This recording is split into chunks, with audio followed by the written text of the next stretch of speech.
Jacob, are you pondering what I'm pondering? I think so, Drew. But wouldn't more already disappear out of the holodeck? I think the only thing holographic is your brain. No, you fool, we're going to review an animated movie on this here podcast. Brilliant! No, wait. Why would anybody want to listen to two geeks like us? Because, you fool, these people are so very easily entertained. Okay, Drew. Narf!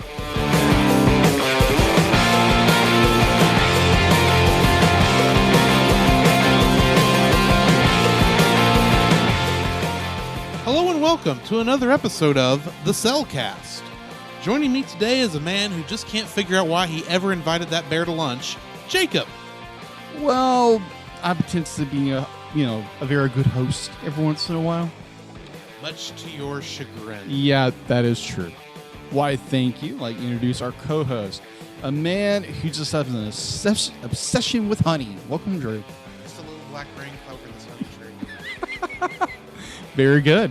Anyway, how are you doing, Jacob? Man, it is okay. It has been a very long 2 days. Monday was just more long day than this morning. I was going to get up for a Bible study. Hadn't been to Bible study months due to COVID.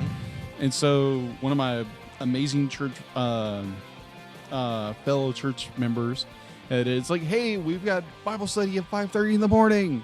And it's like, okay, I'm gonna get up and go to Bible study. Right. I got up. I went, bam.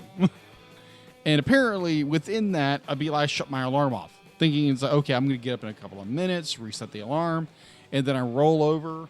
Next thing I know, it's 7 o'clock. So get up because I got to be at work at 7:30. Yeah. And it rained all day long. Well, for the past 48 hours. Yeah, exactly.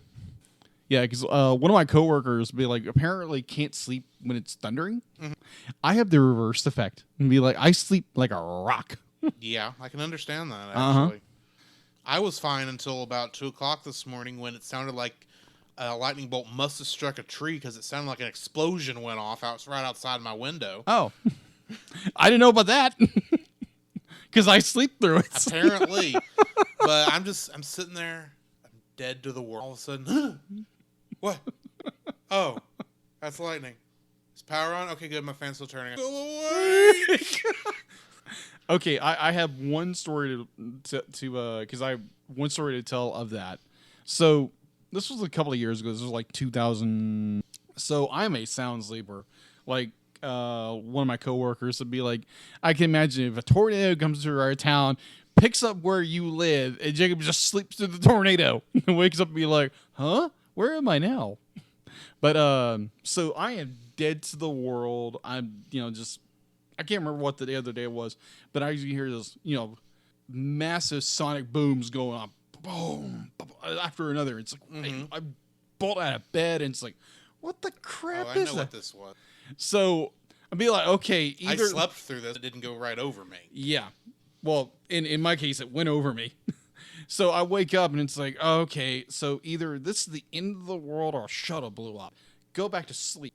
And my grandmother, who was still alive, which was an amazing, wonderful woman. If you ever met Nancy Kimbrough, she's a wonderful, amazing woman. Very godly woman. So she's like, so what do you want for breakfast? And it's like, I don't know. Go get some pigs. And it's okay, fine. So I go to the local donut shop. And sure enough, it wasn't the local farm. No. Oink, oink, oink. But it's an awful lot of work for breakfast. Yeah, it's like, come here, you. I gotta have my breakfast. But so obviously there's a TV going on, and obviously very sadly that Shuttle Columbia had disintegrated on entry. And it's like, oh, so it was a shuttle. Well, so that was the one time I've waken up because of a massive just boom.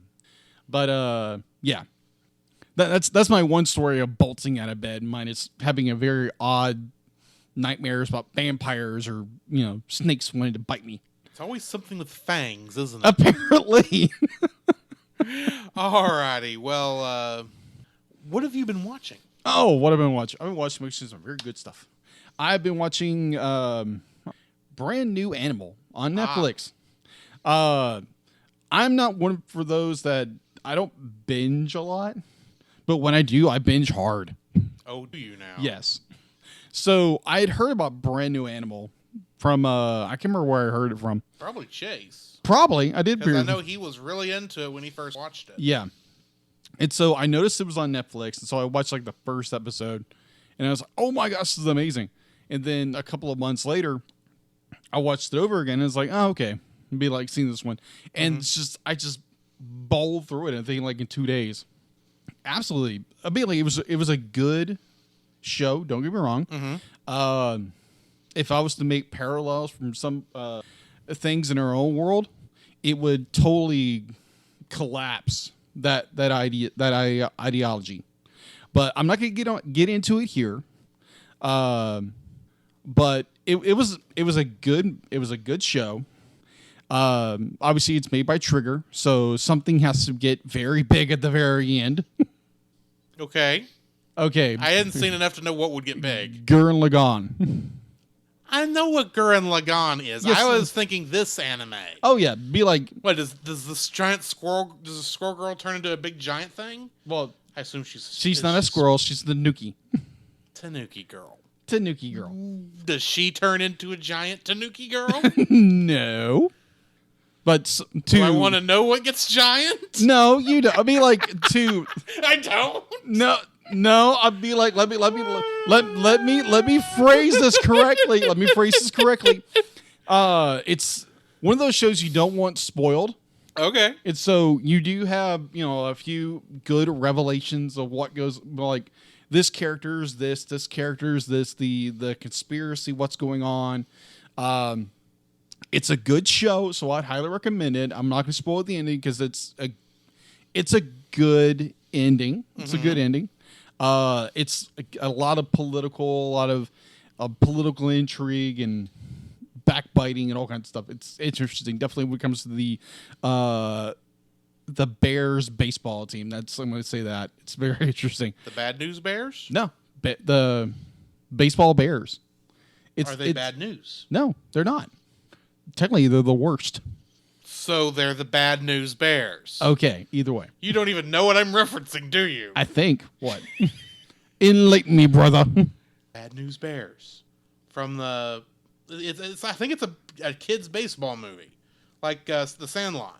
Okay. One of those where the team in question is like the worst, but they get a good coach. And that's right. All of a sudden, they're winning the Little League championships or something to that effect. And yeah. They were the movie name of the movie was The Bad News Bears. Okay, I gotcha. So, I'm surprised I had to inform you of something sports related. I don't watch I haven't watched everything sports related. Still. Okay, it'd be like it went under my radar. Okay then. Or my dad's radar, to say that, because my dad is a huge sports fan. All right. But either way, so I finished that. Highly recommend it. And a movie I actually watched on mistake, actually, because I was just flipping through it, because like you go through Netflix and see, it's like, oh, this sounds like a good idea, thinking it's a series. Nope, it was a movie. I think if it's what I'm thinking, I was tempted to watch it yet. Yeah, A Whisper Away. It is kind of odd you'd be interested in a movie where a person turns into a cat. Yeah. You being a dog and all. Meow. We got problems, people. Major problems. So I watched it, and basically it's this very oddball girl who just is very eccentric. Mm-hmm. And apparently she doesn't like her life. She's in love with this guy, but he finds her annoying. And so at night, she turns into a kitty cat so she can be closer to her guy. And it just gets... It'd be like it's a... I'm even going to cut that out. Okay. So it's a good movie. Yeah, it's good. I'm not going to say I want to watch it again. It's not Trigun or any one of those, but it's. You mean it's not a space western? No, it's not a space western. It's a fantasy love story, perhaps? Possibly. I'm not referring to genre. I'm referring to like level of be like oh my gosh I love this movie to infinity and beyond. I know it's just the movie you chose to compare it to. TV show or whatever. Nuance. The property, the franchise. There we go. All right. It's like, do I want to watch a movie where a girl turns into a cat so she can be with her boyfriend, or Trigun? It's like two entirely different things. They are. I completely agree with you. They are. So what have you been watching, Drew? What have I been watching? Well, I started back up watching Phineas and Ferb. I am near the end of season 2. I just watched, what was that? I just watched The Beak. It's You got the beak? No, they create this super suit so they can actually survive the tornado, the skateboarding obstacle course they designed. Gotcha. And they end up having to be a superhero because it's a funny episode. I gotcha. I very much enjoyed that. Good. Also, while you forgot that you didn't stay long enough. You No. left like 15 minutes into it. I did. Because I think you just didn't like it. Because you did just were saying, that's not how this works. You shouldn't be doing that, guy. The entire time you were there. Yeah, I was. But I watched 3 episodes of Kenichi, the Mightiest Disciple, with when we were over at Bible study. Yeah, that was a little weird. But like you didn't give it a chance. No, and plus, I mean, I think I was. You were tired. I could tell you were tired. I was very tired, and I wasn't in a. You were not in the mood for. No, anime. I wasn't. I'm definitely not in the mood at that time. But it was so funny. Good. It's like we're sitting there going, "Oh, that was a good episode." Did Jacob leave? I said bye, and I missed it. Apparently, I was like, I was laughing my butt off at this kid getting his butt whooped by these people training him. But unfortunately, that one's a little harder to get because Funimation, who used to hold the license to it, apparently that expired, and so we saw it on YouTube. It was actually the YouTube channel we watched on was the official channel of the animation company that made it. Right. So that was a purely legal thing, but it was only 3 episodes. Was on their channel, so you can't get really invested in it because you get there, it's like, oh. It's gone. Oh, well. But other than that, not much. I mean, mostly we finished Final Fantasy VII Remake. Right. And then I promptly went into, okay, let's see how much of this game I can get. How much of the stuff we skipped in order to get back into the story faster can I go ahead and go back and get. Right. And I've been doing a lot of that recently. Plus, I've been going back and playing some Persona 5 Royal, which is kind of like an anime the video game sort of. So, yeah. My original plans for the weekend, this past July 4th, did get derailed, and I had purely intended to like, I'm going to watch a bunch of movies and get caught up. Yeah, I didn't do that. Yeah, that... I watched 2 movies. And both of them are stuff I had to have watched. One of them was today's. Yes. All great plans often come derailed. Especially when one is started. Oh, I'll just play for a couple days here in Persona 5. In-game days, not real days. It's like, you look at them and go, oh, it's 7 p.m.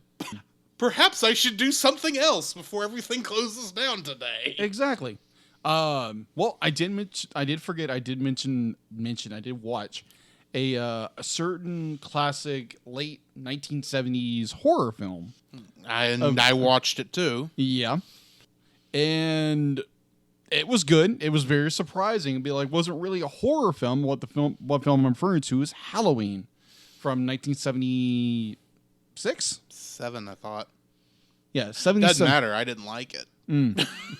Spoiler alert. Yeah, spoiler alert for the Movie of the Week podcast. Yes. So it'd be like, if you want our honest reactions, our action review to that film, go to the Movie of the Week podcast, your favorite podcast directory, and go listen to that when it comes up. Yeah, exactly. We got a bunch of other interesting episodes over there, so give that a look up. Yep, exactly. But that's pretty much all I've watched. Okay. So what do we got in the news? All right. So I have a lot of news, which is good compared to last week where we had none. Yeah. So, all right. So starting in the news article 1.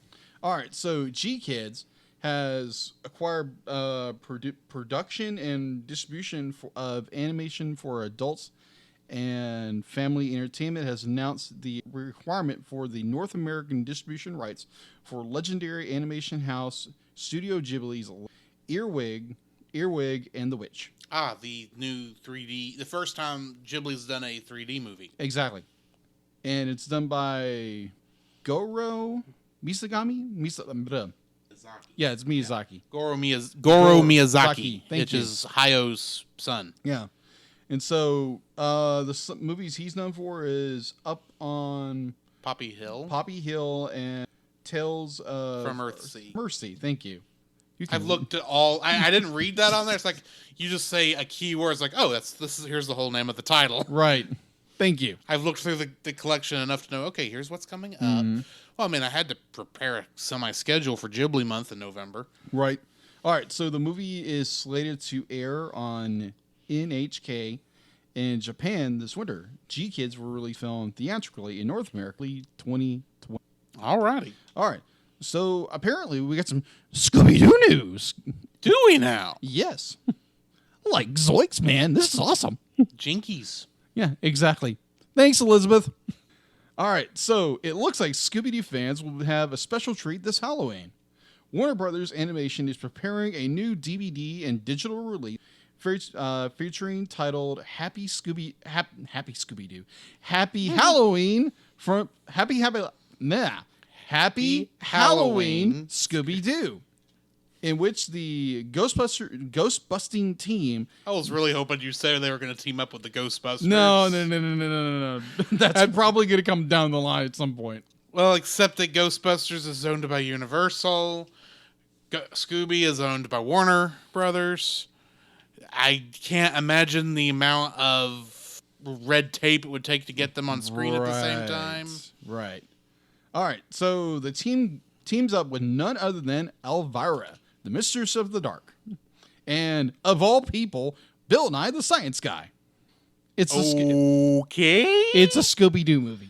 I know they've got to bring in celebrities, but Bill Nye the Science Guy? Yeah. I guess he and Velma would have a lot to talk about. I guess so. And the villain is very interesting. All right. Who's playing the villain? No. You say it's very interesting, like, oh. Yeah, it's very interesting. Who is it? All right. You've already teased the audience. All right. So they will be battling famous Batman villain, the Scarecrow, in this haunted adventure. It's a Warner Brothers title. I know, but is Batman and Robin going to show up too? I hope. Are we going to have a movie with Elvira, Bill Nye the Science Guy, Batman, and Robin? I hope. That would be kind of cool. I have to admit, that would be kind of cool. Awkward. That would be awkward. I always think it'd be crazy if they somehow stuck Stephen Hawking in there for no good reason. Interesting. I mean, he's dead, but I mean, you can get that voice chip and make it sound like him. Hey. That is true. All right, so the project features the popular voice cast of this series, which includes Frank Welker as Scooby-Doo, Frank Jones, Gray Griffin as Daphne Blake, Matthew Lillard. Thank you. Matthew Lillard. You got me tongue-tied. Lillard. Thank you. Matthew Lillard as Shaggy Rogers. He's been playing him for a while. I'm so glad they actually brought the entire cast back for this. Yeah. Unlike the Scoob movie, which the Scoob movie. I thought the casting on that was good, if we're being honest, but we will actually have to do a full review of that eventually. We will. Eventually. Stay tuned. But go check out our reactions if you're curious of our immediate reactions. And Kate McKee, something like that. Mackenzie? Mackenzie. Thank you. I'm guessing it's Mackenzie? Nope. Mackenzie? No, I'm terrible at reading, people. Makishi. I don't know. Yeah. KDM. KDM. There we go. Sorry, KDM I can't pronounce it. Will be, they will all be reprising their roles in this movie. And so here's the synopsis. With fake monsters and candy goblins, Halloween is heaven for those for these hungry foodies going door to door. But this year, their sweet holiday turns sour when the neighborhood pumpkin patch is invaded by toxic ooze, creating high-flying jack-o'-lanterns and king-size pumpkin ladders squishing everything in its path. It's up to Scooby-Doo and the gang as they team up with their pals Bill Nye, the Science Guy, and Elvira, the Mistress of the Dark, to solve the mystery of the gigantic proportions and save Crystal Cove. Crystal Cove? Crystal Cove. This sounds familiar. Not Crystal Lake. Okay, that's what I was confused. Yeah, with. we're not. Wait a minute. Yeah, we're not Friday the 13th. Part whatever. Either way, it's like, well, now that would be interesting if I'm being honest. Yeah. Have Jason Voorhees show up for no unreason. Freddy versus Freddy. Just imagine the possibilities, man. Either way, we're just when Scooby thought it was safe to take a nap. Exactly. To eat his last lunch. All right, so which, admittedly, that's Nightmare on Elm Street, not Friday the 13th, but I don't care. All right, so I know you're going to be interested in this because this is up your alley. Yeah, up your alley. I was trying to find something clever, but it didn't work. All right, so CBS All Access, Viacom CBS digital subscription, video on demand, and live streaming service has announced a new half-hour animated comedy series, Star Trek Lower Decks, will premiere on Tuesday, April 6th. Following the premiere, all 10 episodes of the first series will premiere weekly on Tuesdays, exclusively on CBS All Access subscription in U.S. The series teaser art has been revealed. I'm not doubting you. It's just I may have something wrong, but well, checking. Yeah, so it's not that you're wrong. It's just like that didn't sound right. So if you're looking for where does Jacob get his information? August. You said April. That's what confused me. It's April. No, I'm doing it. It's August 6th. August 6th. Okay. I had a feeling that's what it was, but I needed to double check. Yeah, it comes out August 6th. So go check that out. All right. So, I will. Trust me. And I will give you my full thoughts. Of course. All right.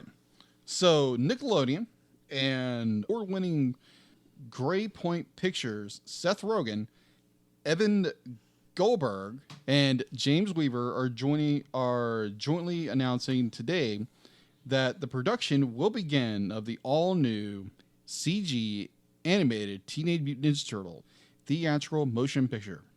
Yay, we're getting away from the Bay Turtles. Yay! Exactly. Although, actually, I thought the Bay Turtle fine. But then the second one was better. I don't have nostalgia, because I didn't watch the kid. No, I did. Which is fair. Yeah. So, let's get down to the more juicy parts. Let's just say it's currently in production. It's currently in production, which I'm really excited about. And kind of the last time we had a CG animated Turtles film was like 2008, I think. Which would have been when 4Kids had the license. I think so. Which meant that was my opinion of anything. I gotcha. We're like, Either way. So we are getting another Turtles film, which I'm really excited if this gets off the ground. Okay. Because you never know, because they could start production and just drop out the face of the planet. True. It's happened. Wouldn't be the first time. Yeah, we will eventually get around to doing lost animated films. There's a lot we're eventually going to get around to doing. Yeah, eventually. That's one of the ones I want to get around to doing is those films. That would be an interesting topic, at least, to talk about in a short, things we heard were coming out and then never did. Yeah, exactly. There's a lot of information out there about this stuff. So yeah, probably stay tuned for that at some point in the future. Sometime in the future. Yeah. All right. So that is all I have in the news today. Well, I do want to bring up something you probably didn't catch. All right. What I miss? Let me ask you this. If you were to go to the store, what would you expect a Blu-ray release of a animated television series, perhaps anime, would cost you? Well, not how much would you pay. How much would you expect to see on the price tag? In all fairness. Okay. Are we talking a brand new series? It's about a year old. Okay. Was it a very popular series? It's based on a very popular game. Okay. And my understanding is the subtitled version that was Uncle. Okay. If we're talking probably $40, $50? Yeah, that would be a fair price. I could go with a $40 or $50 lease of a Blu-ray series, or series on Blu-ray. Yeah. But $300 is a bit much, don't you agree? No. That's insane. What are you talking about? Well, there's I mentioned earlier that I was playing Persona 5 Royal. Oh, okay. Well, back when the original Persona 5 came out, about a year or so after that, out in Japan, they released an anime called Persona 5 The Animation. Right. It aired simulcasted on Crunchyroll over here, but that meant was still in Japanese with English subtitles. Right. They just announced they're releasing the English dub. And the English dub on Blu-ray, and that dub is going to be $300. Dear Lord. Would you like to know the why on any of this? Yes. Okay. Explain, please. So the anime was produced by Aniplex. Yeah. Who you might recognize in front of such popular anime series as Full Metal Alchemist and a couple of others. This company is run by Sony. Okay. But because of the weird way Sony is, it is not included in Funimation. It is not included with Funimation, even though they're both owned by Sony.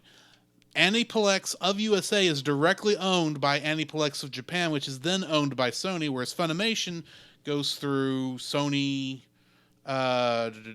eventually called Sony Pictures. Okay. Goes through Sony Pictures. So, and Aniplex technically goes through the Sony Records side of things, weirdly enough. That is weird. But then it's Sony. Sony is weird in their corporate structure. If you ever do any digging, it is very weird. Yeah. But that's the thing.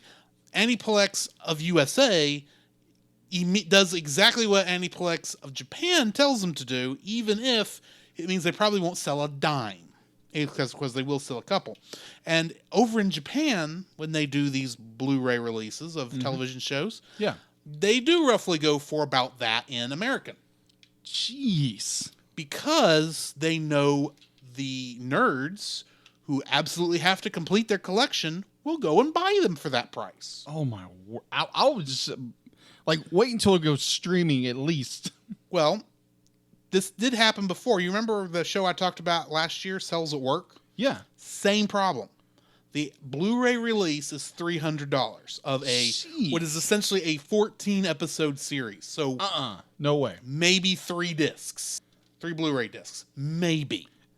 And let me remind you, no special features really to speak of. No special figures or bags or anything. Admittedly, Persona 5, the animation, considering the game it's adapting, and it does fully adapt the game, is probably somewhere around the 24 episodes. Yeah. So, I mean, you are getting a little bit more for that than you got for Cells at Work. Right. But the reason that Aniplex feels they need to charge that over here in America is because there is an active problem over in Japan where they are actually importing the American Blu-rays. Huh. Because Japan and America are the same region. Really? On the Blu-ray thing, which is weird in and of itself. That is weird. So they can buy our Blu-rays for roughly $20, which is about what Funimation would sell it for. Sell a 24-episode series for about. Yeah. They would just import it, pay the import fees, which going to raise a little bit higher, and they are still saving money on the version they would buy locally. Wow. So that is why they do that. But at the same time, I ain't paying that kind of money. Okay. $300. Okay.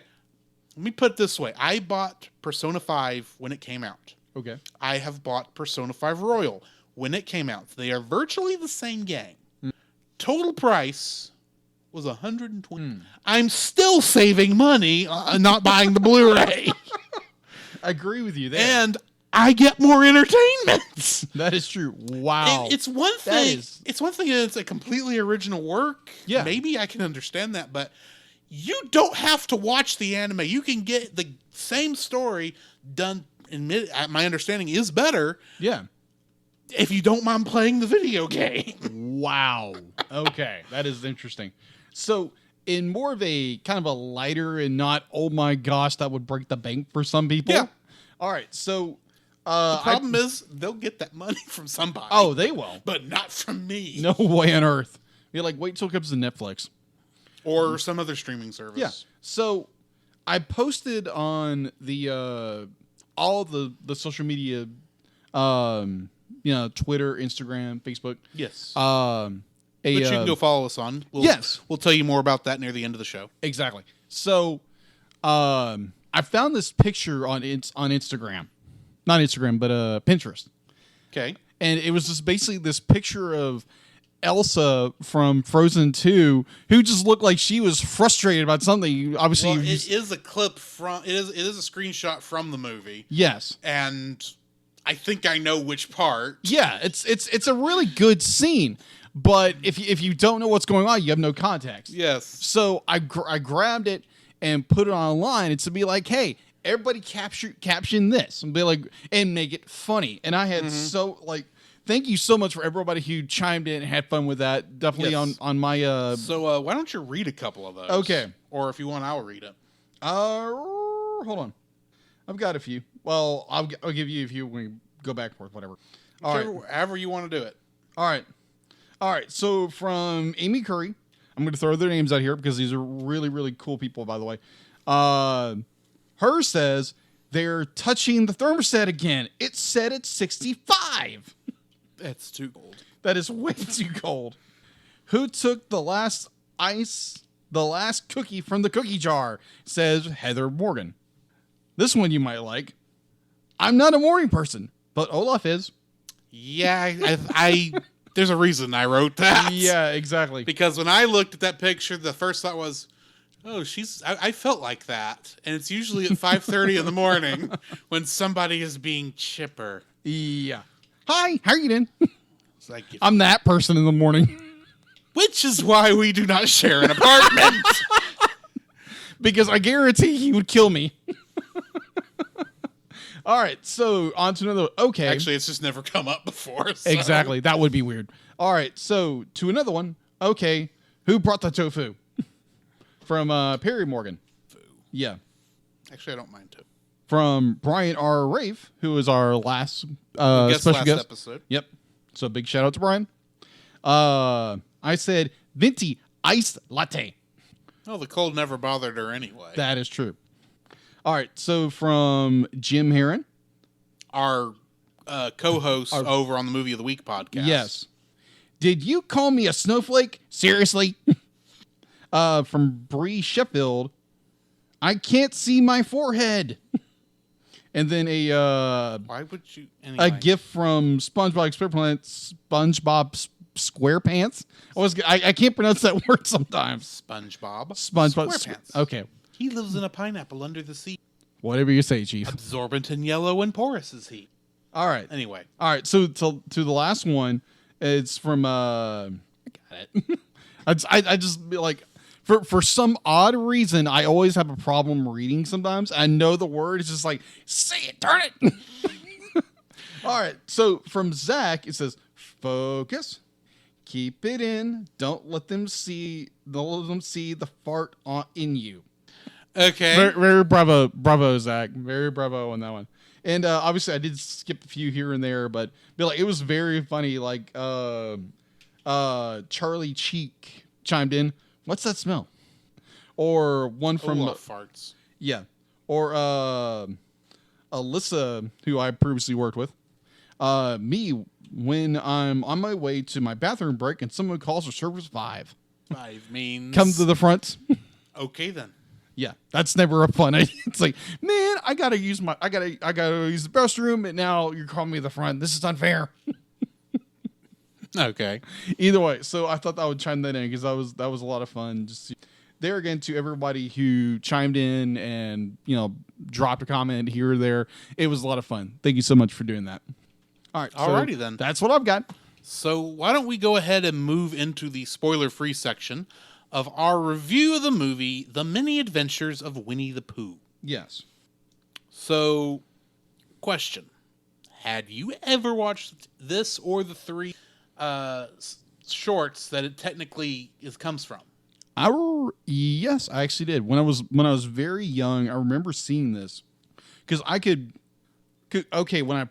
I started watching this on Disney Plus, which is available on Disney Plus right now. Mm-hmm. So I started watching. It's like, okay, yes, I can add to this my 100 movies challenge. I was like, yes, I can do it. And then I'm watching, and it's like, wait, this looks too. Oh no, I've watched this before. No. So yes, I've watched this movie before when I was a very small child, and I remember very small little things about the film because obviously you remember Tigger, you remember all the characters. Yeah. I remember the hero parade. I remember that, and other little things throughout the film. But as a little kid, you were just, as a child, I had the attention span of a gopher, and I still do. Yeah. Except I'm a little better than I was as a little child. But I enjoyed it. I enjoyed it for what it was. It's very much a children's. It's Winnie the Pooh, so it's a children's movie. Very much a children's movie, and I enjoyed it. It was a lot of fun. It was fun actually hearing the original cast, from I think the TV show. I think I could be wrong. Not all of them were on the TV show. Oh, okay, didn't know that. Some of them were. Okay. In fact, there were 3 people who played Christopher Robin in this movie. I didn't know that. Huh. Okay, so we'll get to that when we get to cast. Yes. I enjoyed it. So yeah, it does come down to your definition of original cast. Yeah.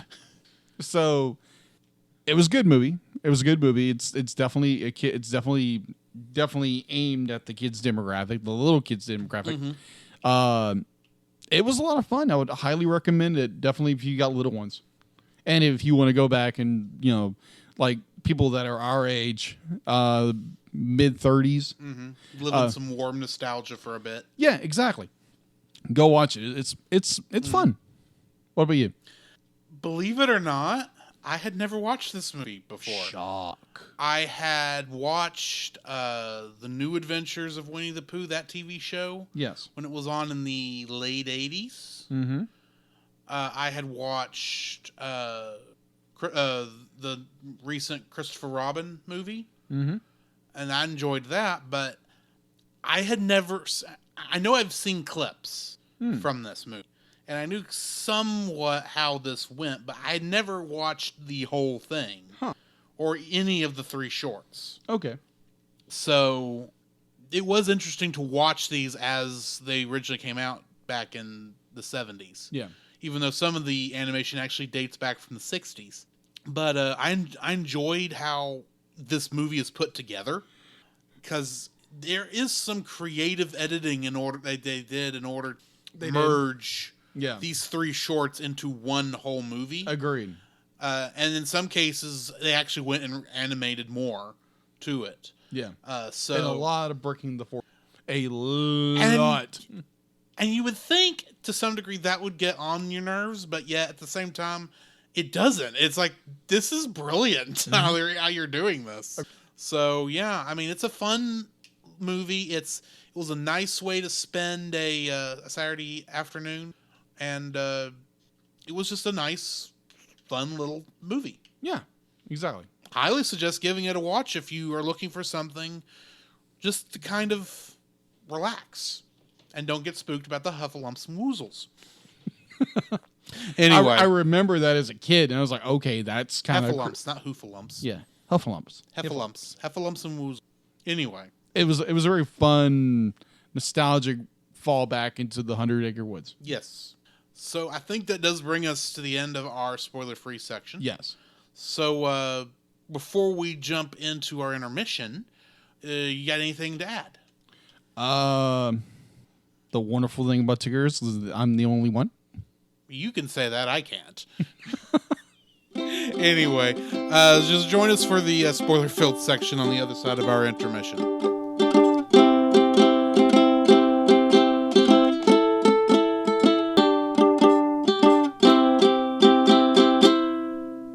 The following is a spoiler-filled review for the movie The Many Adventures of Winnie the Pooh. Listener discretion is advised. Do you know how hard it is to say that with a straight face? All right. So, technically, The Many Adventures of Winnie the Pooh is a compilation of 3 different shorts, which are Winnie the Pooh and the Honey Tree from 1966, Winnie the Pooh and the Blustery Day from 1968, and Winnie the Pooh and Tigger 2 in 1974. These were directed by John Lounsbury, who also would go on to direct The Rescuers, Wolfgang Reitherman, who also directed The Aristocats, The Sword and the Stone, The Jungle Book, and Robin Hood, and Ben Sharpstein, who directed Dumbo, Pinocchio, and Snow White and the Seven Dwarfs. Yeah. So we've just got the entire array of pre-90s Disney movies on display here. Wow. Okay. Really? It was written by Larry Clemens, Ralph White, Vance Jerry, Xavier Atencio, Ken Anderson, Julia Svensson, Ted Berman, Eric Cluworth, and Winston Hibler. I am not telling you anything else they wrote because that's too many people. But I will tell you that the Winnie the Pooh shorts this movie is based on the books by A.A. Milne. Cast includes Sebastian Cabot as the narrator. He played Bagheera the Panther in The Jungle Book. Junius Matthews as Rabbit, who would go on to play Archimedes in The Sword and the Stone. Oh, dear. Okay. Barbara Luddy plays Kanga. She would go on to play Lady in Lady and the Tramp. Howard Morris plays Gopher. He was Ernest T. Bass in The Andy Griffith Show. Joe Fiedler plays Piglet. And he played Lawyer Daggett in the John Wayne True Grit. Ah. The original True Grit. Oh, dear. You know now I have to go back and watch that True Grit to find this character and remember, that's Piglet. Yes. Ralph Wright, who you'll note I mentioned back up in the writers for this, is the voice of Eeyore. This movie, the 3 shorts it's based on, the 4th short that came out a couple years later, and one other thing, all Eeyore is all of his credits. Wow. Outside of being a writer. Oh, yeah. And he did write Peter Pan. Hal Smith plays Owl. Ooh. And he played Otis the Drunk in The Andy Griffith Show. Oh. Oh, who no. Clint Howard played Roo in the Honey Tree segment and Blustery Day segment. Back when we did Jungle Book, I mentioned him on as playing the little elephant there. Can't remember the character's name. And I said in that he played a character in Star Trek, the original series, that I couldn't remember. Yeah. I finally looked it up. Good. He played Baylock in Star Trek, the original series. Keep in mind, this was the same year as Winnie the Pooh and the Honey Tree. He played a little kid in both. Because he was a little kid. I say little kid. He wasn't really a little kid in Star Trek episode. An alien that looked like a little kid. Gotcha. Anyway, Dory Whitaker played Roo in Tigger 2. And she was Tagalong in Robin Hood. Oh, okay. You know, the littlest of the 3 rabbits. Yeah. Bruce Reitherman played Christopher Robin in The Honey Tree. Silly old bear. He was Mowgli the man cub in the Jungle Book. That makes sense. John Walmsley played Christopher Robin in Blustery Day, and he played Jason Walton in the television show The Waltons. Huh. And Timothy Turner played Christopher Robin in the Tigger 2 segment, and this is his only role. Wow. Period. He did not do anything after this. That was on there. Sterling Holloway played Winnie the Pooh. Think. And he was the voice of Kaa the Snake in Robin Hood. No, in Jungle Book, sorry. Yeah, in Jungle Book. In Jungle Book. And last but not least, Paul Winchell played Tigger. He was the voice, he was the original voice of Dick Dastardly. Really? Yeah. Okay. And I honestly can't hear it. No. But I mean, I can hear Kaa in Winnie the Pooh. Yeah. Strangely enough. That is weird. But I just can't hear Dick Dastardly in Tigger. Yeah, because that'd be really weird. Because right now, I think it's Frank Walker's doing. Is it Frank Walker or Frank Walker? I think is doing Tigger. Oh yeah, Tigger and somebody else. Yeah, Pooh. While Brad Garrett is playing Eeyore, which is hilarious. Yeah, that is kind of. It totally fits too. Yeah. So, what's our box office info thingamabobber look like for this episode? Shenanigans. Not much, actually. All right. So, IMDb, it's a 7.6. Rotten Tomatoes, it's 100%.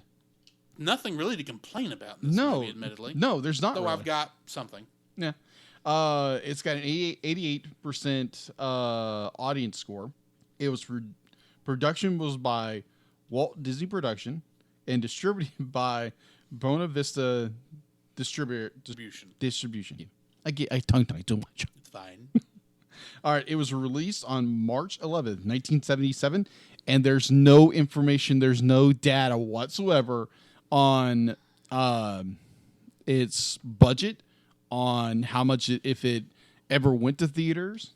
Well, it did go to theaters. Yeah. This is the 22nd animated feature by Walt Disney Animation Studios, and technically. Yet there's no data out there. At least I couldn't find any data on the because that's the thing office. is 3/4. Actually, I wouldn't say 3/4. 9/10 of this movie was created as 3 separate shorts. That is true. That were then edited together, and then a couple scenes put in to make them all mesh, which means they really couldn't. I mean, honestly, this was probably a very cheap turnaround movie for them to make. Probably was. So, since this is technically 3 shorts, strap in for the summary because this is a long one. Winnie the Pooh, a bear living in the 100-acre wood, is disappointed to find out that he is out of honey. He hears a bee fly by and decides to climb a nearby honey tree. But as he reaches the beehive, a branch he is sitting on breaks, causing him to fall into a gorse bush below. Pooh's best friend, Christopher Robin, gives Pooh a balloon and he tries to trick the bees by disguising himself as a little black rain cloud, by rolling in a mud puddle and floating up to the beehive. He pulls out some honey and eats it without noticing that it is covered in bees. The bees fly around inside his mouth, causing him to spit them out, one of which is the queen, whom he kicks into the muddy patch below. Soon Pooh's disguise starts to drip, to which the bees attack him. The queen sees this and angrily flies up and stings him on the bottom. The sudden hit causes Pooh to swing up and down and get stuck at the beehive, much to the queen bee's laughter at his expense. Thinking it's funny, he is then shoved out of the hole by the bees, who proceed to chase him away. Pooh, still hungry, decides to visit Rabbit's house. Rabbit reluctantly invites Pooh in. Pooh greedily helps himself to jars and jars of honey until there is none left. He tries to leave, but gets stuck in Rabbit's front door. Go figures. When Rabbit finds Pooh stuck, he tries to push Pooh through and eventually discovers that not even with Christopher Robin pulling can they get him out. Christopher Robin suggests that they try pushing him back, but Rabbit disagrees. Thus, Christopher Robin has only one more solution. Wait for Pooh to get thin again to the point where he can slip through Rabbit's front door again. In the meantime, Rabbit decides to decorate Pooh's bottom so he will not have to face looking at him being stuck for so long. But when Rabbit tries to create a moose head on Pooh's bottom, it tickles Pooh, which messes up the look. While he is doing this, Kanga and Roo visit Pooh and give him some honeysuckle flowers, which make Pooh sneeze, completely destroying the decoration. Much to Rabbit's dismay, Rabbit is also forced to put up a "Don't feed the bear" sign. I love that. Forbidding anyone to feed Pooh at all, after Pooh tries to get some honey from his friend Gopher late one night. Finally, when a depressed Rabbit leans against Pooh one morning and feels him move a bit, he realizes that Pooh has gone thin. Ecstatic, Rabbit and Christopher Robin gather their friends to get Pooh out. Everyone except Rabbit pulls from outside while Rabbit pushes from the inside. After many pulls and pushes from both sides, Rabbit finally shoves Pooh with a running start, and Pooh is launched free from Rabbit's door and into the air and lands headfirst into the hole of another honey tree, scaring the bees away. Although his friends offer to free him, Pooh does not mind being stuck again, as his being stuck headfirst in the tree means he can now gorge himself on the vast amount of honey stored inside. Some people never learn. In the next chapter, it is a very windy day. Winnie the Pooh visits his thoughtful spot. As Pooh sits thinking, Gopher pops out of the ground and advises him to leave as it is a Wednesday. Misunderstanding the warning, Pooh goes around the 100-acre wood to wish everyone a happy Wednesday. He arrives at the beech tree home of his friend Piglet, who is nearly blown away while trying to rake leaves. But Pooh grabs him by his scarf, like the string of a kite. They pass by Kanga and Roo, Eeyore, whose stick house Pooh breaks as he passes, and Rabbit, whose carrots Pooh inadvertently helps harvest as he slides by. The wind blows Pooh and Piglet to Owl's treehouse, where he invites them in. Pooh wishes Owl a happy Wednesday, as he has everyone else, but Owl informs them that this wind is due to a mild spring zephyr. As Owl recounts the adventures of various relatives, the strong wind causes the house to sway and eventually collapse, for which he initially blames Pooh. Christopher Robin and the others arrive, as the wrecked house cannot be repaired.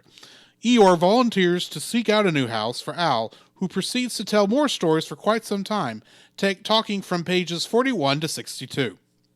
On page 63, the wind is still blowing as night falls, and Pooh is kept awake by noises outside and opens the door for a visitor. Tigger, who introduces himself with his signature song, informs Pooh that he has come looking for something to eat. Disgusted by the taste of Pooh's honey, Tigger tells him there are Heffalumps and Woozels in the forest that steal honey and departs. Frightened, Pooh stays up to guard his honey but falls asleep as a thunderstorm brews up. After a nightmare about Heffalumps and Woozels stealing his honey and chasing him around, he wakes up in a flood caused by the storm. In the flood, Piglet is washed away from his home, writing a message in a bottle for help just before the water carries him off in a floating chair. Pooh manages to reach higher ground with only 10 honey pots, but the rising water carries him away. Kanga, Roo, Rabbit, and Tigger gather at Christopher Robin's on the highest ground while Eeyore continues house hunting for Owl. Roo finds Piglet's bottle, and Owl flies off to tell Piglet that help is on the way. Owl reaches Piglet and Pooh, but before he can inform them of the impending rescue and tell another boring story, a waterfall threatens to carry them all over the side. Pooh switches places with Piglet so they can take the plunge, and the waterfall washes them right into Christopher Robin's yard. Thinking that Pooh has rescued Piglet, Christopher Robin throws a party to celebrate Pooh's heroic deed, while Eeyore announces he has found a new home for Owl. He leads everyone to his discovery, which, known to everyone except Owl and Eeyore, is Piglet's beech tree. Owl is impressed, and Piglet generously decides that Owl should have the house. Pooh invites Piglet to move into his home, and impressed by Piglet's selflessness, asks Christopher Robin to make the party for 2 heroes instead of 1. In the next chapter, it is fall. Tigger has been bouncing on anyone he comes across for fun, especially Rabbit, when he is gardening, which makes Rabbit angry, so he decides to arrange a meeting with Pooh and Piglet and formulate a plan to prevent Tigger from bouncing. Abandon Tigger in the woods and find him the next day, so hopefully Tigger will stop bouncing on his friends unexpectedly. Initially, the plan seems to work, but when Rabbit, Pooh, and Piglet are unable to find their way home, Pooh makes a suggestion about following a sandpit in order to find their way out of the forest, because they've been trying to get home, but they keep finding the sandpit. In an attempt to prove Pooh wrong, Rabbit wanders away. Pooh and Piglet then fall asleep but are awakened by Pooh's empty stomach. He explains to Piglet that his 12 honey pots in his cupboard have been calling to his tummy from home and that he couldn't hear them over Rabbit's voice. Pooh and Piglet find their way out of the forest but are immediately bounced by Tigger. Piglet, realizing that the plan failed, mentions Rabbit's plan and Tigger goes into the forest to find him. Rabbit walks through the darkest part of the forest by himself and is scared by numerous noises, such as a caterpillar eating a leaf and frogs croaking. Rabbit tries to run away in a panic, only to be tackled by Tigger. Rabbit is humiliated that his plan to lose Tigger has failed. Tigger explains to him that Tiggers never get lost and takes Rabbit home. Later, wintertime has come and Roo wants to go play. Kanga is unable to be with him, so she calls on Tigger to look after Roo as long as he comes back in time for Roo's nap. Tigger gladly accepts. Along the way through the woods, Tigger and Roo see Rabbit skating on the ice. Tigger tries to teach Roo how to ice skate by doing it himself, but unfortunately he loses his balance and collides with Rabbit while trying to regain it. In moments, Tigger slides into a snowbank and Rabbit crashes into his house. Tigger then decides that he does not like ice skating. Later on, while bouncing around the woods with Roo on his back, Tigger accidentally jumps to the top of a very tall tree and is afraid to climb back down. He gets even more scared when Roo grabs his tail and uses it as a swing, making Tigger think he's rocking the forest. Meanwhile, Pooh and Piglet are investigating strange animal tracks that are actually Tigger and Roo's. Suddenly, they hear Tigger howling for help and quickly hide. At first, Pooh mistakes Tigger's howl for the sound of a jaguar, but after seeing that it's actually Tigger and Roo in the tree, he and Piglet come to their rescue. Shortly afterward, Christopher Robin, Rabbit, and Kanga arrive, and the gang uses Christopher's coat as a net for Tigger and Roo to land in once they jump from the tree. Roo successfully jumps down, but Tigger, who is still too frightened to jump, makes up several excuses to not come down. Rabbit then decides that the group will just have to leave Tigger in the tree forever, on which Tigger promises never to bounce again if he ever is released from his predicament. At that moment, the narrator chimes in for help. Tigger begs him to narrate him down from the tree as he tilts the book sideways, allowing Tigger to step onto the text of the page. Tigger starts to feel better that he made it this far, but before he can do otherwise, the narrator tilts the book back the other way, causing Tigger to fall into the snow. Happy, Tigger attempts to bounce, but Rabbit stops him, reminding Tigger of the promise he made. Devastated, Tigger realizes he could not bounce anymore and slowly walks away. And Rabbit feels better that there will be peace. But everyone else does not, and felt sad to see Tigger depressed and remind Rabbit of the joy Tigger brought when he was bouncing. Then Rabbit, realizing how selfish he was, shows sympathy for Tigger and takes back the promise they had agreed on. He is given a friendly tackle by the overly excited Tigger. Tigger invites everyone to bounce with him and even teaches Rabbit how to do it. For the first time, Rabbit is happy to be bouncing, as is everyone else, as Tigger sings his signature song once more before it closes. At the very end, Christopher Robin and Pooh discuss what they liked doing together, and Christopher asks the bear to promise to remember him and to keep some of the memories of their time together alive. Pooh agrees to do so, and the film closes with the narrator saying that wherever Christopher Robin goes, Pooh will always be waiting for him whenever he returns. So since I've been talking for an extremely long time, Jacob, why don't you tell us your first like for this movie? Oh, that's easy. Tigger. Why am I not surprised? Hey, I always loved Tigger as a kid. Tigger was this really cool, bouncy character. I remember trying to bounce as a kid and be like Tigger, but obviously I didn't have a tail. And I wasn't a Tigger. I have a visual image of you trying to bounce on your butt. I think I tried it once. It didn't work, obviously. But I think any kid who liked Tigger would be like, I think even more modern kids or today's kids be like would love Tigger. So Tigger has always had a fondness in my heart for nostalgia. Mm-hmm. And so watching this again when Tigger popped up, it was like, oh my gosh, be like Tigger, I love Tigger. And so yeah, my number one is definitely Tigger because I love it. Okay. All right, what is your number one? My number one is in this yes, movie. Absolutely. You heard me say it there a couple times in the summary, but throughout the entire movie, there is this idea that you're actually looking at the illustrations in a book, and that is really what the animation style is or the art style is anyway. And it's not just something, many Disney movies start off with opening the book and then they tell the story. Right. And then they close the book at the end, and between the two bookends, there's no idea that you're in a book. This is all storybook thing at all. Half the time, there's not even a narrator. But in this movie, you're reminded about every 5 minutes that all this is taking place literally in a book. Yes. My favorite line is when Pooh gets shot out of Rabbit's house and shot towards the bee, the hive, and they say, "Look, Pooh's almost out of the book. Quick, turn the page." Flip. And he flew all the way over to He flew all the way over to page 12 or whatever the line actually is. Yeah. It's like, oh my word, that is simultaneously brilliant, and you could never get away with this in any movie after this point. True. Because the idea that this is all in a book would just be confusing, especially in today's day and age when so many people, when they do physically read a book, they are physically reading it on their phone or on a Kindle or an e-reader or something like that, or a tablet. I don't think that joke works if you're using one of those. Yeah, quite literally, you see the figure flip.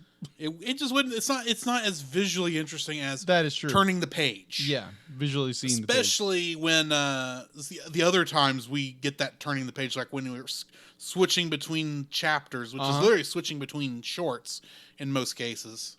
But the fact that the characters Pooh actively talks to both the narrator and to the people watching. Yeah.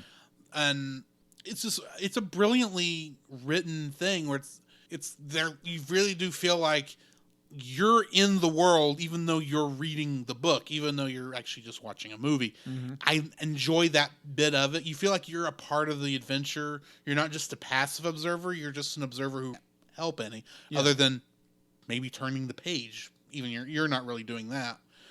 But yeah, that's my first like for this movie. All of the utter destruction of the fourth wall in this movie. My second would be the segment in which Pooh Bear gets stuck in Rabbit's house.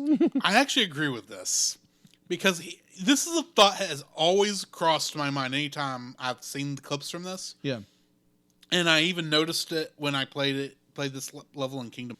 Of course. Pooh's front door is literally a rabbit hole. Yeah. His back door is a actual door that's big enough that Pooh could have walked through. And there's a part of me that's going, that has to be the joke. That has to be the joke here. It's like Pooh could have come in the quote-unquote back door. Yeah. And he would have fit. But because he had to go out the front door, he doesn't fit. It's like, well, even in the movie, it describes Pooh as be like, not the most intelligent bear. Yeah, he's a bear of little mind. Bear of little mind. But so, I went through the front door the first time. I can get through this time. Well, it makes not quite. sense.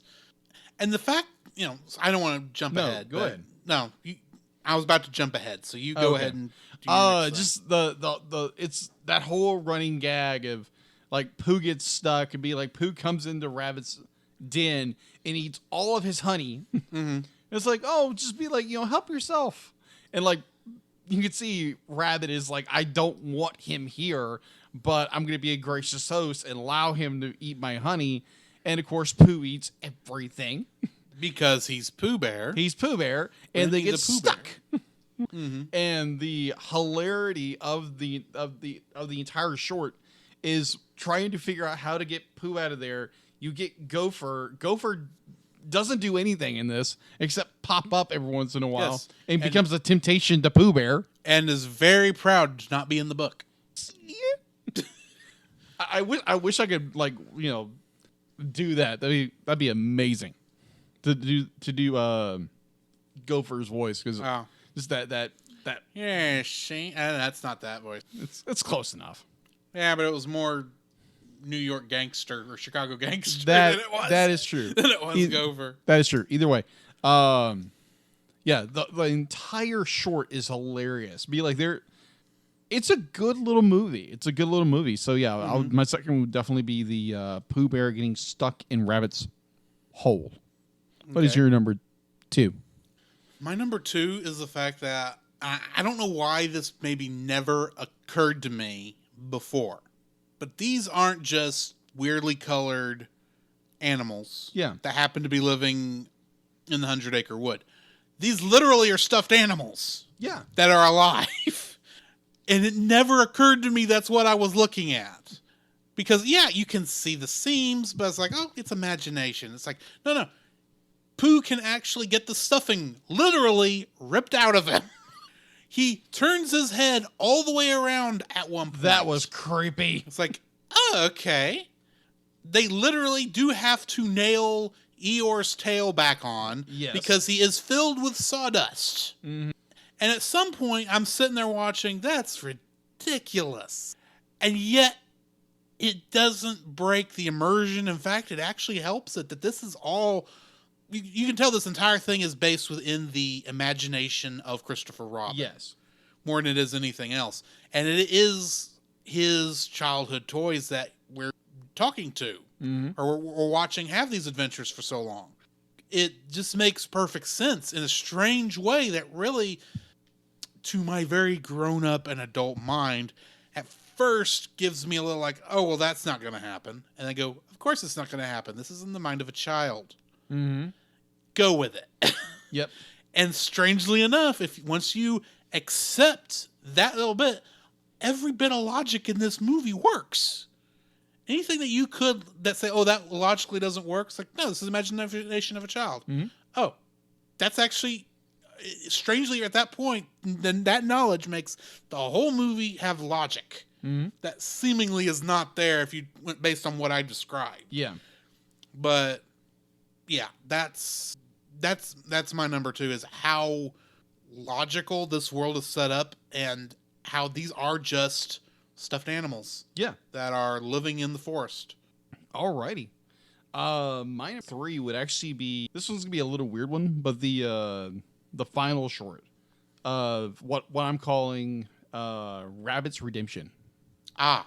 So in the final short, as Drew described in our synopsis, which for reference, that is officially Winnie the Pooh and Tigger 2. Yeah, Winnie the Pooh and Tigger 2. So Rabbit is kind of sick and tired of Tigger doing his thing and bouncing on everybody, which is kind of rude. Be like, you don't bounce on people unexpectedly. True. You tell them before you bounce on them. Well, ideally, you don't bounce on them. You maybe bounce near them, but not on them. Yeah. So ideally. So obviously, because Rabbit's whole intention is to get rid of Tigger. It's not to get rid of Tigger. It's to stop Tigger from bouncing. Yeah, or get him lost. Because the idea was they would get him lost. Yeah. And then they would come back later to find them and say, here's what and I guess tell him, if you keep acting like this is what's left for you. Yeah. So you should not bounce anymore. I guess is what Rabbit's idea was. I think Piglet and Pooh were just along for the ride. Yeah, that's normally what happens. But it's the fact that, like, Rabbit, they're again reiterating the fact that, Rabbit has gotten tired of Tigger, and I think everybody kind of has gotten tired of Tigger at this point. But the fact that he intentionally tries to get Tigger lost in the woods in order to teach him a lesson, but it ultimately winds up backfiring on himself, to where he winds up getting afraid, and he's almost in relief that he gets bounced by Tigger again. Yeah. And then the very end of where they kind of break the promise, because Rabbit sees how depressed Tigger is. Well, he has to be made to look at Tigger. Yeah. Because he's pretty much like, oh yeah, dancing's over, I'm done. Let's all go home. Yeah. Yeah, so it's a weird one, but yeah, it's just the Rabbit's redemption of it's like, okay, Tigger isn't that bad, just, yeah, it was good. So that was my number 3. What are yours? My number 3 performance of Sterling Holloway. Oh, yeah. The writing on Winnie the Pooh is amazing. Yeah, agreed. I love every single one of those jokes, especially when he's scared of the Heffalumps and Woozels breaking in. As he's guarding his honey. Yeah, that was good. Talking to himself in the mirror, and all the little visual gags in there. But the way his voice would, the way the character talked to the character was a bear of short of mind, of course. Yeah. With everybody else, and everyone loved him for it. But for some reason, when when the Pooh is talking to the narrator, he's almost kind of cleverer than he was before, in a strange way. It's almost like an actor. And yet it feels better. It feels like the same character. I mean, he's really what I think of when I think of Winnie the Pooh. Yeah. He's just that. His performance is Winnie the Pooh. Everyone else, I can kind of go, oh, I've heard that voice before. Oh, I know who that is. I don't recognize. I know intellectually that he's the same voice as Ka. It doesn't sound like Ka. No, it doesn't. Except it also kind of does. Mm-hmm. You don't think of that being Ka, which when you really stop and think about it, that is too weird.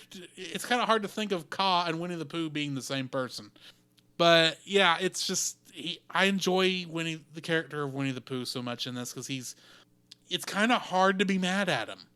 He does so many awful things in reality, but it's so hard to be mad at him. That is true. And I think that's the epitome of what the Winnie the Pooh character. Yeah, exactly.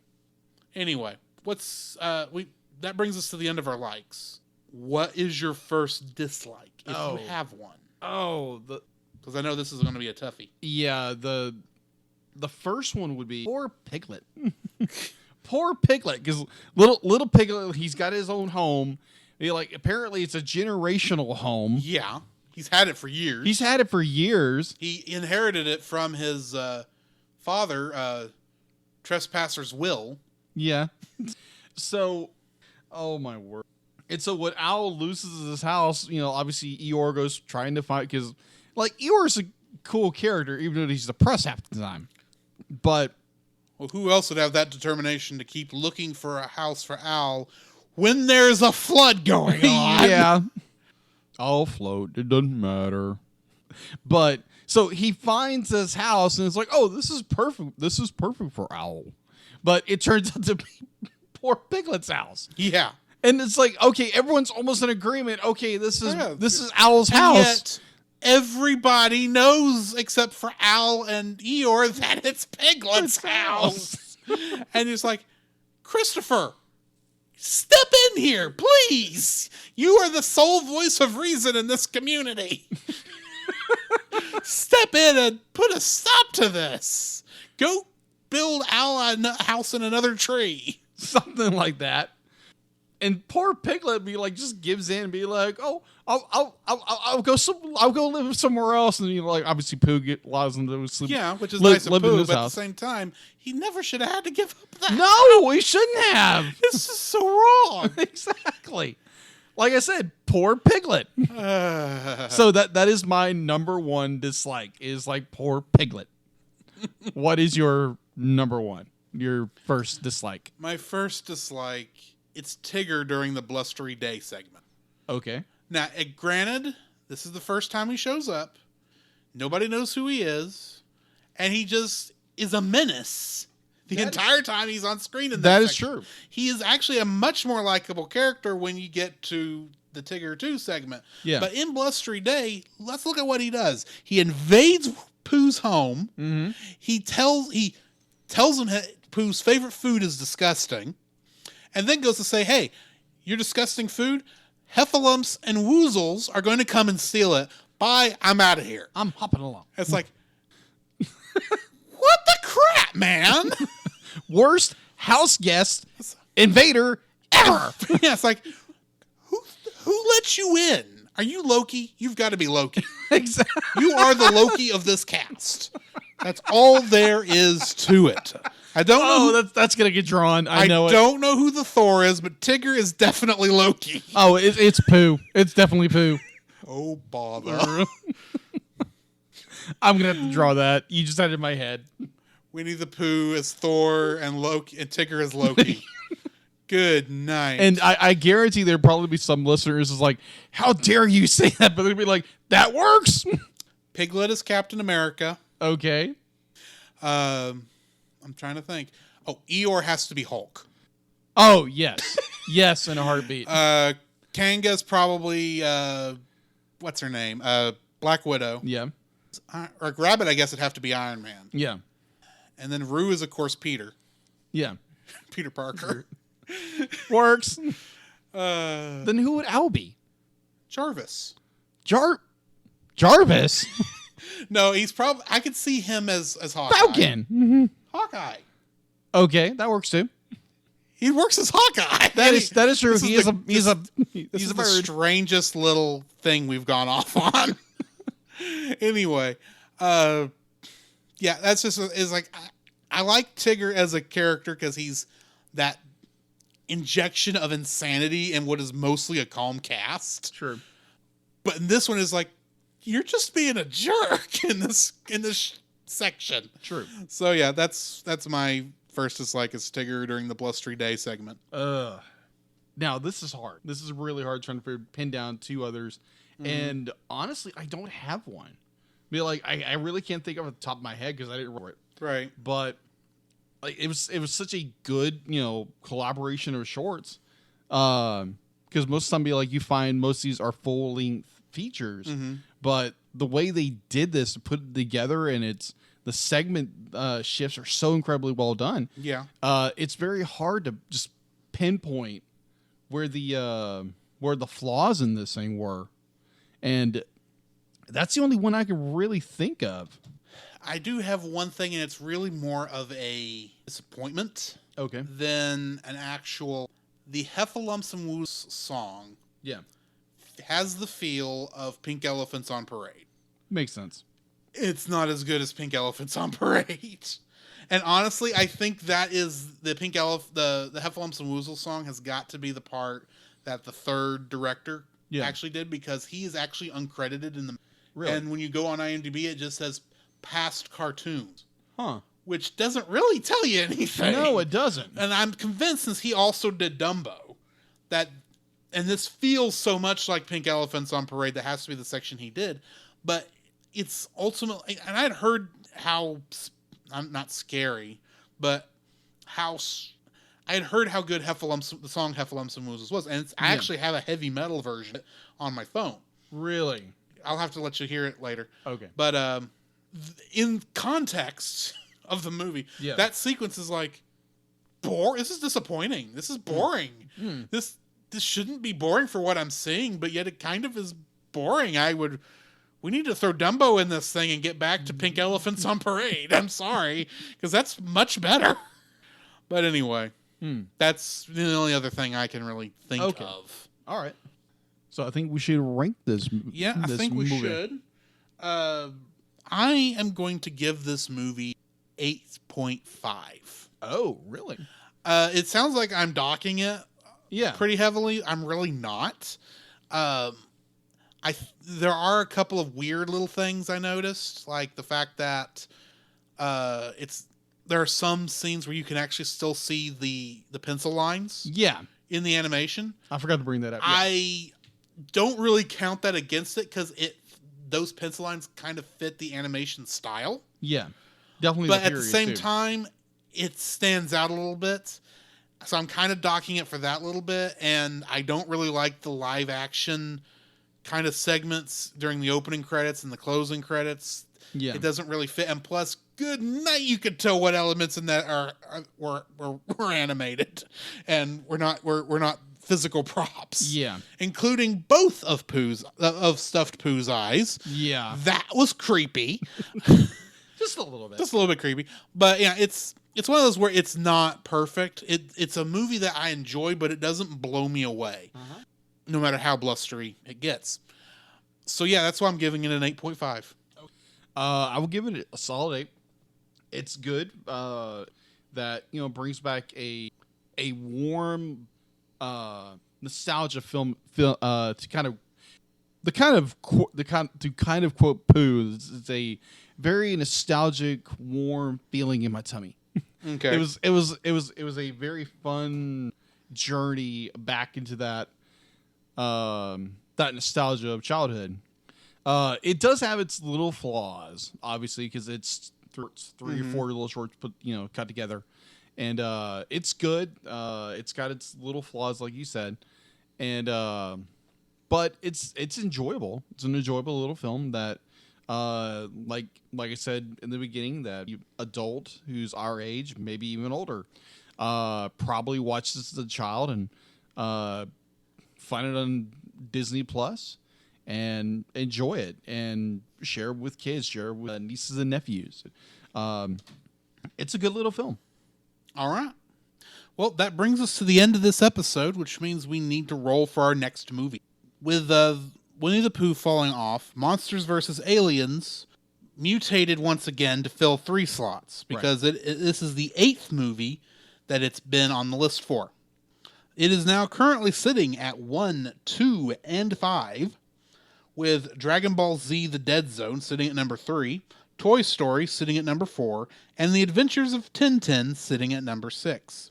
I would like to point out that Dragon Ball Z: The Dead Zone has been on here for 7 episodes. So it should be mutating itself, but Monsters vs. Aliens got there first. Don't you mean it should be powering up?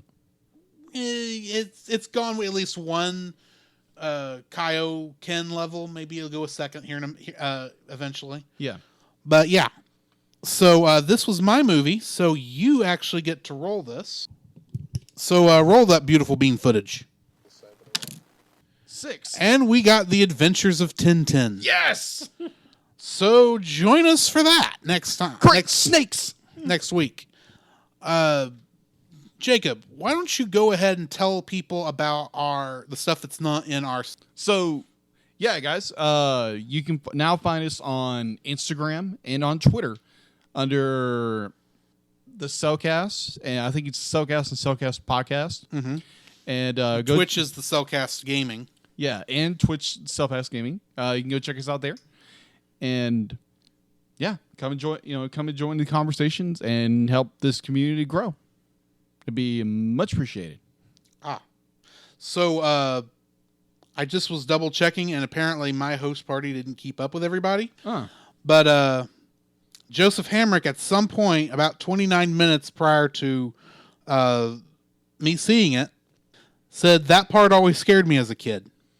I wish I knew what we were talking about. Probably Heffalumps and Woozels, if I'm guessing. Maybe. I'm not sure. Yeah, I can totally see that, because when you were a little kid, be like, that entire scene was like, okay, that's kind of creepy. Yeah. Like Dumbo's scene. Yeah. At the same time, that wasn't 29 minutes ago. No. I wonder what we were... Anyway, my apologies, Joseph, that I did not see that in time to know precisely what part always scared you as a kid. But we appreciate you posting. Chime me in. Thank you. So, yeah.